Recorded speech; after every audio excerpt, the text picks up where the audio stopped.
Gareth Morgan, thanks for talking with me today. You've started a new political party, the Opportunities Party. Why?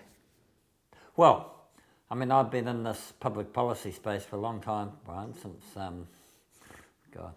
early 80s.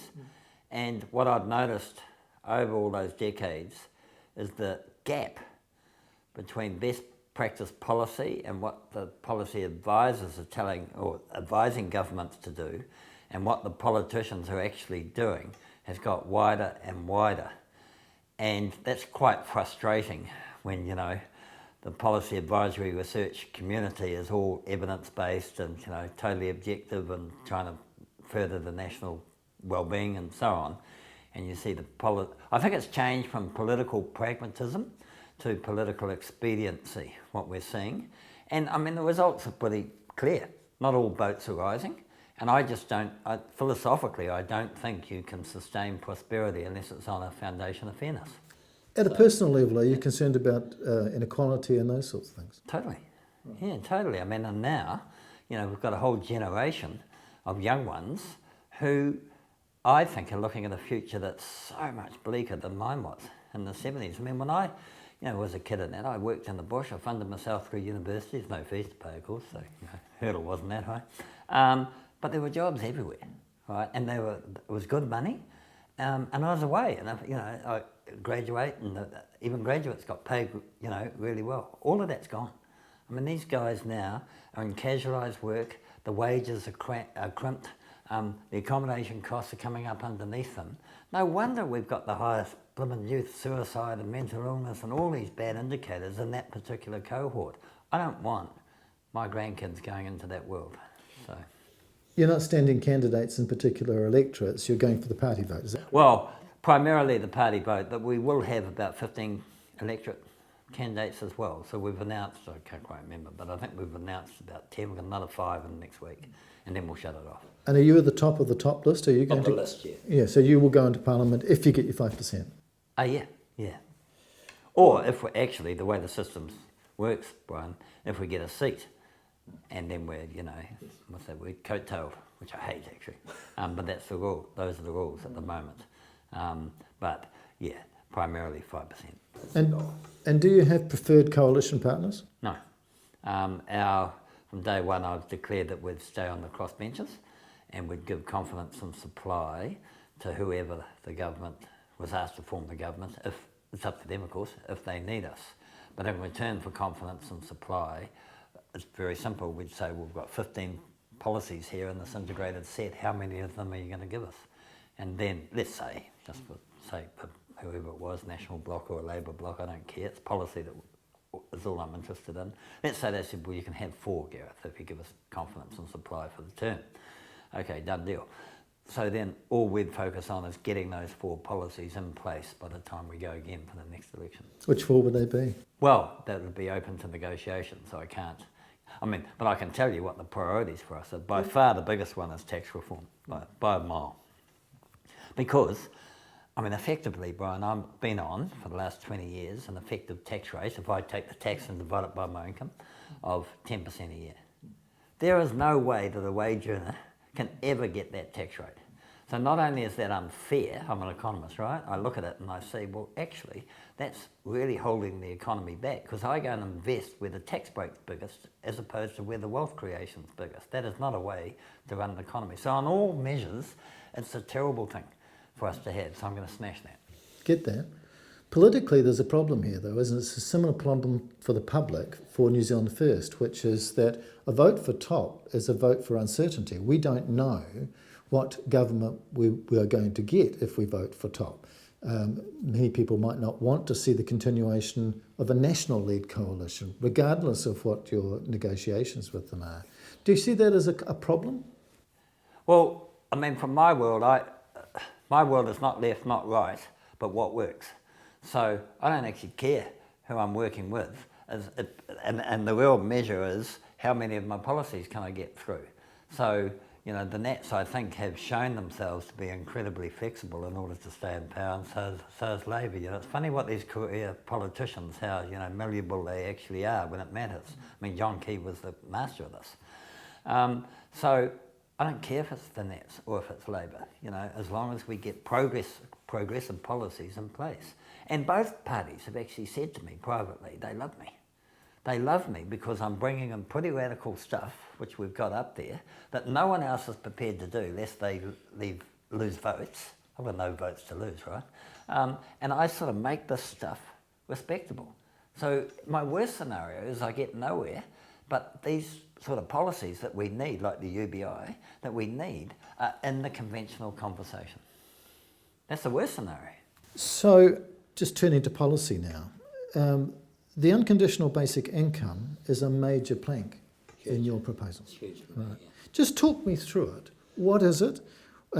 What is your end game for it? Right. And how would you plan to roll it out? Okay, so we've what is it? Unconditional basic income. So everybody gets it, whether they're in work or not in work. Even if they're not intending ever to be in paid work. They might be bringing up kiddies or looking after elders or looking after the community, they get it as well. That's the end game. We've already announced it for, obviously the oldies already get it in the form of New Zealand Super, they're over 65. We've announced it for the the families with children under 3 because they're the most prone to poverty, that's what the data tells us, and we've announced it for the 18 to 23-year-olds because they're the ones, the group I talked about a bit earlier, that are really in stress now, trying to move out of the nest and stand on their own 2 feet. So it's a staging process. I mean, I'm pretty pernickety about funding this stuff, so I've got to find the money for all of this, and I've got the money for that amount of it, but eventually we'll get it for everybody. We'll just stop there for a moment, Yeah. because you've gone through that pretty quickly, and one of the things is that you say that the over 65s will get the to $10,000. Yeah. And then the rest will be means tested. Yep, totally. So that's the same, and the reason I did that, I mean, we've already got universality with New Zealand Super. That was the Muldoon bribe, the biggest election bribe we've ever seen, 42 years ago. We still haven't recovered. I've got no qualms about it, apart from the level of it. It's too high. It's for a UBI. UBI can't be as high as the minimum wage. It can't be anything like that. Otherwise, there's a moral hazard. So you're going to take that money and give it to the 18 to 25-year-olds. So I halve New Zealand Super for the richest half of super annuitants. I mean, a guy like me, I get it next year. I'll just buy a motorcycle with it. You know, my friends just go to Fiji with it. Yeah, but a lot of people won't, Gareth. They're not as wealthy as you. So they get it because they're means tested for it. Everybody gets the 10, and then the second part's means tested. Now, if I do that, what I find is I get $3 billion a year I've saved. That money goes to where the actual biggest poverty crisis is, which is these families with young kids. So they get that $3 billion basically. I'm just trying to make this thing fair, but the major driver for a UBI, and you hear it all the time from people like Mark Zuckerberg or, you know, Elon Musk of Tesla, is, and they're screaming at governments to bring in this UBI sooner rather than later. And the reason is they're going to destroy jobs on a scale that we have never seen. No truck drivers, no bus drivers, no courier drivers, couriers, you know, no taxi drivers, and no shop assistants. Nirvana for an economist, and Keynes was big on this stuff, the machine does all the work. You and I sit on the beach. The problem is, how do we get the income from the owner of the machine to you and I, because surfies have to eat, right? That's what a UBI is about. So it's to give people some sort of level of protection. We do it already for health and education, why not income? Well, just a couple of things to unpack on that. Economists also look for elegant solutions. They like the simplest solution. Your solution is actually going to involve a lot of administration in the means testing. In 1991, when a means test was put in on superannuation, it generated an army of accountants and tax advisors who would advise you how to get round this thing. Isn't this going to create more administration? No, got computers now, which makes a big difference. And I suppose I could respond to you by saying, well, what would you rather? Have an elegant solution for and giving people taxpayers money who don't need it, or sold property. Well, No choice. let's think about that. You're not going to means test young people. To the 10,000. I'm not going to means test old people to the 10,000 either. Right. Okay. So Lord gets 10,000, and Everybody gets it. That's the beauty of being a citizen of New Zealand. Same as everybody here gets, including Lord, gets free health and free education. Same. Let's move on to another area of this taxation. I think you and I are on the same page, and a number of people are on the same page, that one of the issues in New Zealand is that you can create wealth through owning property. Right. That's one of the major ways in which but the issue is, what do we do about that? And if I understand your policy correctly, you're going to tax people for living in their own houses. I'm going to tax wealth, same as they do right across Europe. And, that's what I'm going to do, because since I came into money, Brian, I can't believe how easy it is to make money if you've got money. It is unbelievable for a guy that's used to, being self-employed or being on wages. I go to bed at night and I wake up in the morning richer. The biggest risk to my wealth is when I'm awake, right? Because I might make a decision on it. Now, I'm a capitalist, so I don't mind that stuff. What really gets me down, gets my goat though, is when I look at my tax rate on what I make, and I compare it to the tax rate of a salary and wage earner. So my tax rate is 10%, theirs on average is about 25%.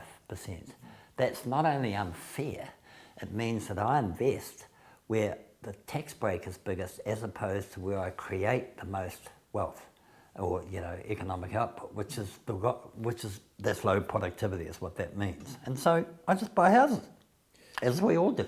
Well, but not every 65-year-old is, or above 65-year-old is as wealthy as you.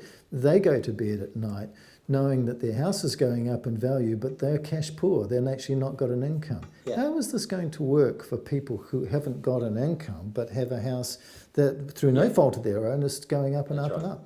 So over 65, they get taxed. They pay the wealth. They get charged the wealth tax, but they don't pay it. So what that means is the IRD just takes a mortgage on their property, and it's rolled up, and they pay it when they cark it.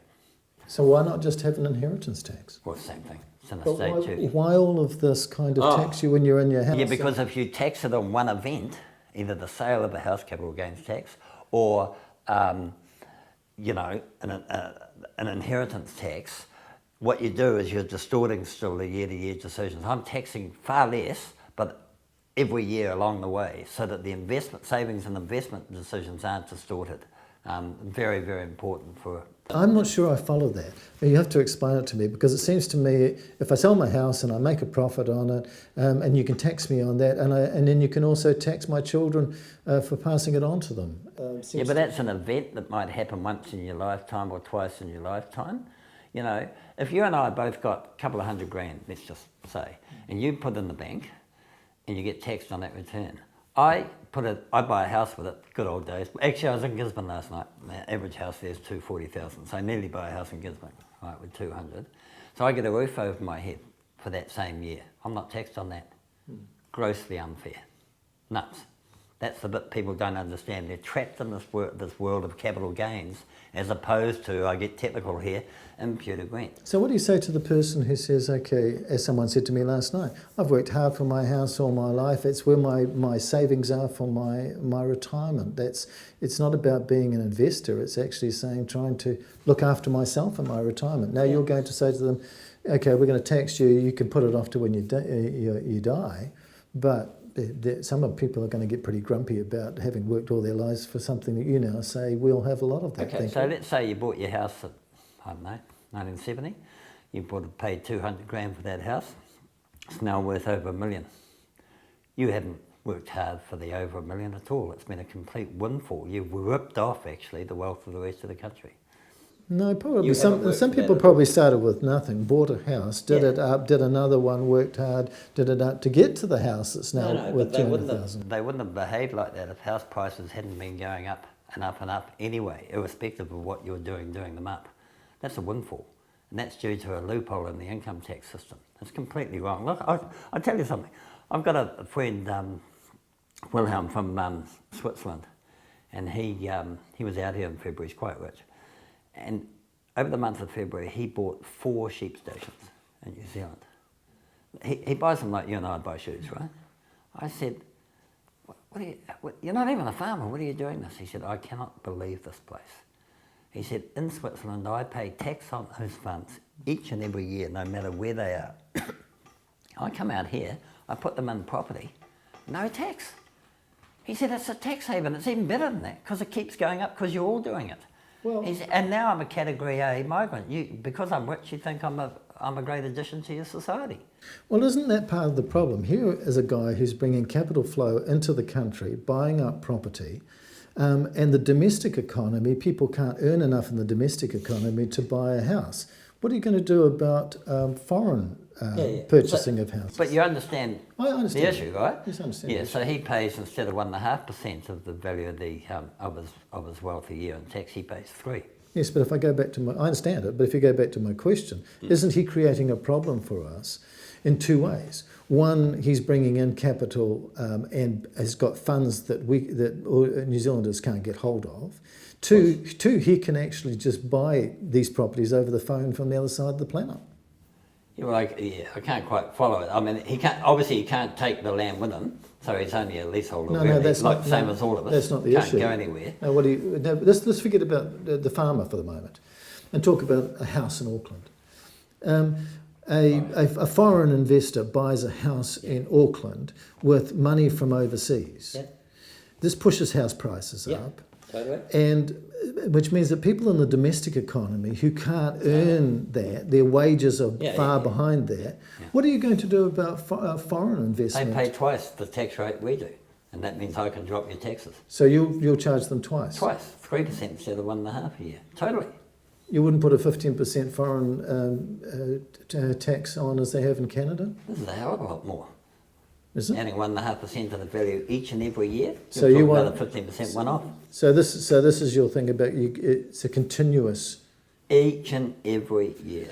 And I'm not taking $1 extra of tax, Bryan. Okay. So when I do that, when I work that tax through, it's an extra $11 billion in tax revenue a year. That's about 1/3 of the income tax take.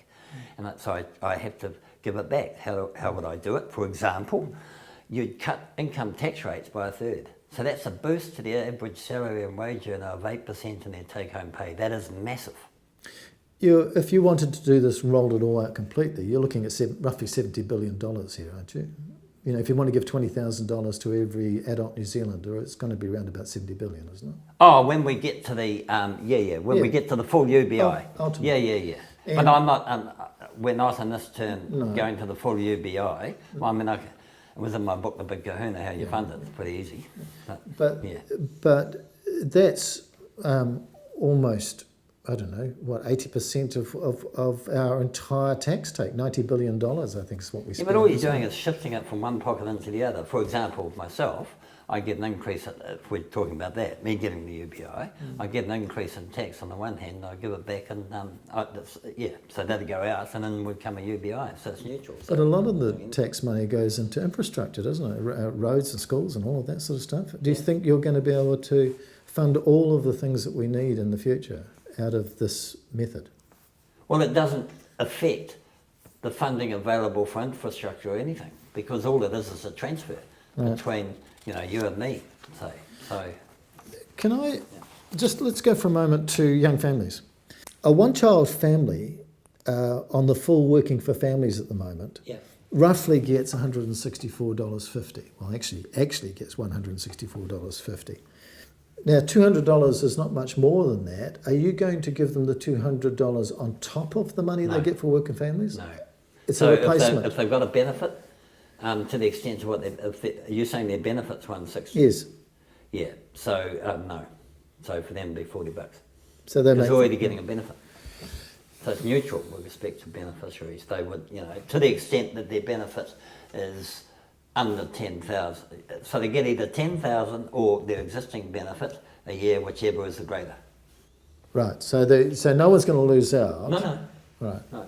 So it'll be either or. Yeah, what I'm trying to do is get away from targeted benefits, or what I call witch hunt welfare, Bryan.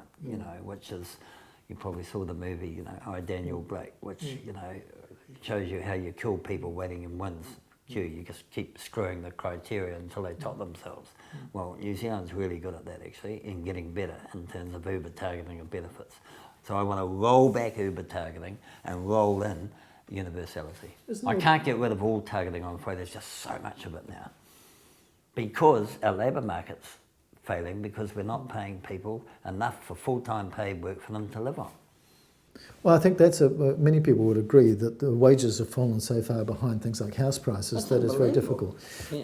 But isn't there a bit of a contradiction here, though? Because you are going to target older people. You're actually going to put a means test on them. So that's the opposite to what you're saying you're going to do to people on a benefit.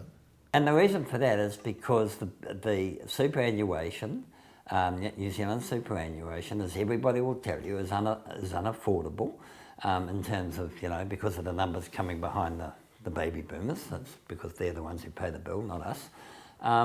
And if you want a UBI, it's got to be fair for everybody. You can't have one category of citizen getting no questions asked, basically a UBI that's double the size of everybody else. What the hell's fair about that?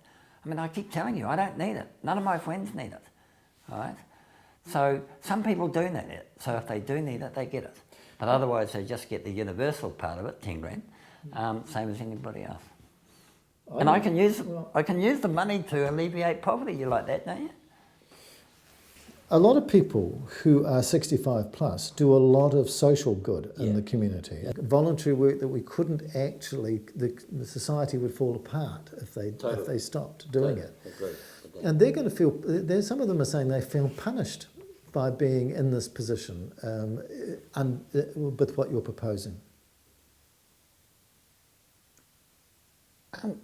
I just think they don't want to pay. They're thinking of themselves. They don't want a fair tax system, is what you're telling me. No, I don't think that's what they're saying. I think they're saying is that you want to tax them year after year after year. They would be okay with an inheritance tax, one-off, say 30% even. But if they live for a long time, they may lose their entire property and have nothing to hand over to their children. Totally. And you think that's fair? You better get your portfolio management right, haven't you?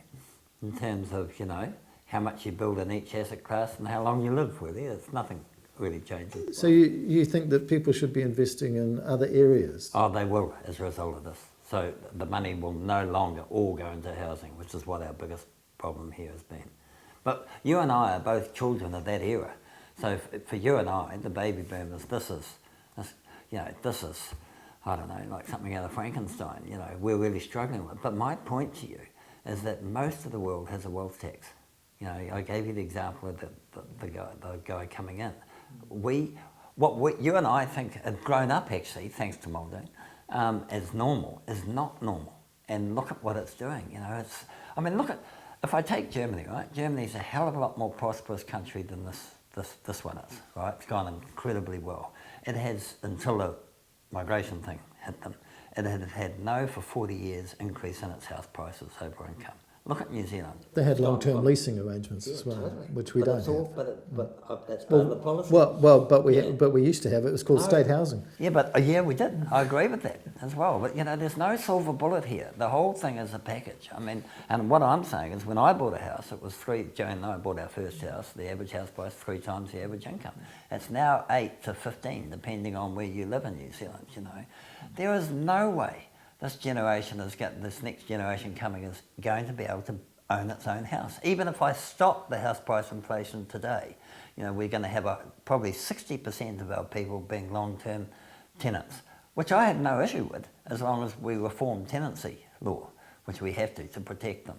So that is the European model. I'm not sure I buy it. I understand it, and I agree with a lot of it, that there is an intergenerational problem. I'm not sure that you solve the problem by bashing one generation against the other. Now, it does seem to me, as I listen to you, that you have a somewhat elitist view of what over 65s are like, that they're going to be able to work the stock market or make investments in this, that and the other that you're capable of. But, many people, this is the thing they understand. There's 2 things about the over 65s. Firstly, there is no cash flow influence whatever from this, getting this tax, closing this loophole on them. So they had no change in their cash flow year to year.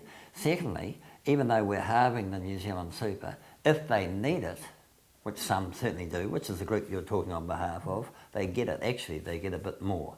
So I can't see the problem. Because the only guys I'm bashing, to use your thing, are ones who don't need all of the New Zealand super. Right. They can join with all the other New Zealanders to hop through these targeted welfare tests, see how they like it. Well, you see what we've done? We've feathered our own nest, and yet for these other groups, we're saying you have to jump through all these hoops, and these hoops are getting harder and harder, causing the mental illness, causing no end of social problems, while we sit over here, a generation of baby boomers, born with its head in a trough, still with its head in a trough. Now, what I'm saying to you is not everybody of your and my age thinks like this. When I go to retirement homes and talk to people and point it out, they actually get really upset when I talk to them like this. They say the most important thing in our lives are our grandchildren, not ourselves. So that's different to the view that you're giving me. No, I'm not giving you a view, I'm giving you an argument. Well, you gave me a case, right? Yeah. And so that would be my answer to that case. Well, the answer to the case is interesting because I'm not sure that this is a vote winner. Oh, well, I don't care. I'm just doing what's right. Okay, well, but will you get a chance, do you think? I don't know, actually. Well, whatever. We're up to 2 or something at the moment. I think we'll get 5. I'm totally with you on the issue of having to solve this problem of wealth being accumulated through property. I'm just not with you on the idea that you could lose 100% of your property if you live long enough. Well, you'll never get kicked out of the property. No, you wouldn't get kicked out of the property, but you would have nothing to pass on to your relatives. So you don't lose it, do you? No. Your children lose it. Your children use it. So and do you think that's fair? Fine. I don't have a problem with that. I don't believe in inheritance anyway. I actually believe in equal opportunity. Very interesting. Talk to me about education. Okay, so there's preschool, there's school, and then there's tertiary. So we've got policies in each, which are quite different in each area. So I'll do school, because that's the main one. On school, it's less testing, more teaching. Rationale for that is 90% of the testing done in New Zealand schools on children is totally unnecessary. When you talk to the teachers, they need to test Johnny and Jenny to make sure that they're travelling along. But that's about 10% of the testing. So what the hell are we doing the other 90%? We're doing it to satisfy the vanity of these parents and the insecurity of these parents who are trying to build children in a mould that they never made themselves. Their inadequacy. So we need to get these sticky beaks out of the education system so we can actually educate, as opposed to wasting all of this resource. So I want us to go the Scandinavian model, is what I'm on about in that. I would agree with you, and I've made programs about this.